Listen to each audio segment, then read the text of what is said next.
Hello, welcome to Evening Classes. This is the second part of the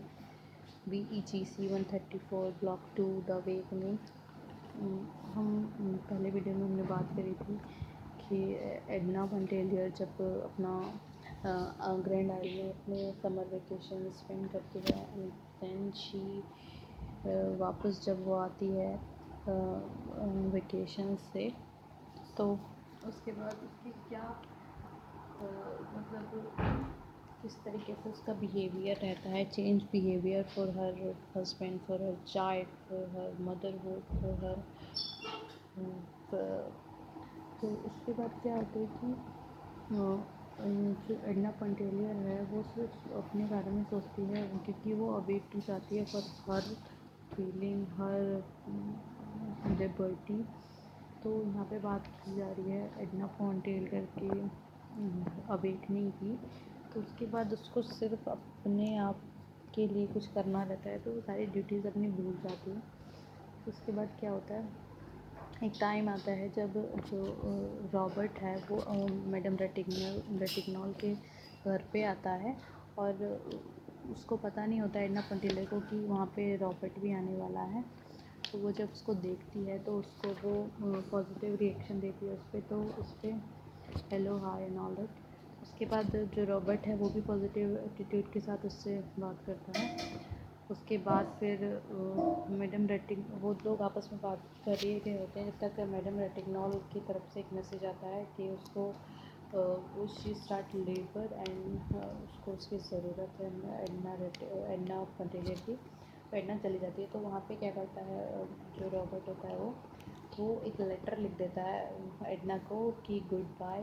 because I love you. तो उसके बाद जब वो वापस आती है एडना पंटेलियर, तो वो देखती है कि वो तो यहाँ से जा चुका है। तो जब जा चुका है वो, तो उसमें लिखा होता है कि मतलब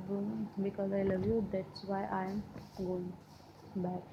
तो फिर वो बहुत ही निराश हो जाती है, और उसको सिर्फ वही टाइम याद आता है कि उसने उसके साथ कितना फ्रीडम वाला टाइम बिताया है,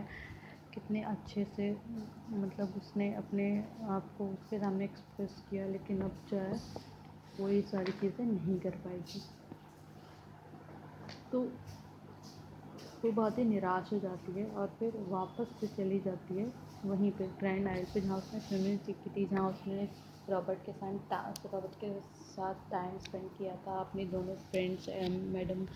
मॉइज़ले रेज और रिटिग्नॉल के साथ टाइम स्पेंड किया था, अपने आप को फ्रीली वहाँ पर महसूस किया था। वहीं पे वापस चली जाती है और वहाँ पे जा कर के वो वापस से ओशन में eight that time she neck,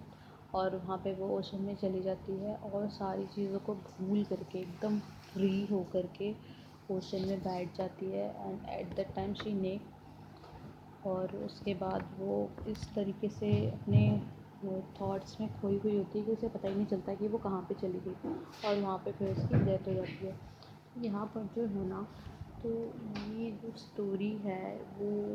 1890s में सेट है, और that time the society was very very rude for the some kind of thought uh, like liberty for women and her dreams, what she want, what she doesn't, her feelings, and that is also the time of transition time to the old world to the new world, and the feminist thought or feminist movement at that time comes in this and American cities begin to recognize that awakening. And also about the mid-century, then so many American critics talk about the engaging positivity with the awakening, calling Chopin's text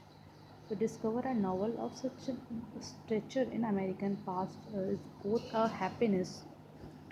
and the occasion for some shame. Uh,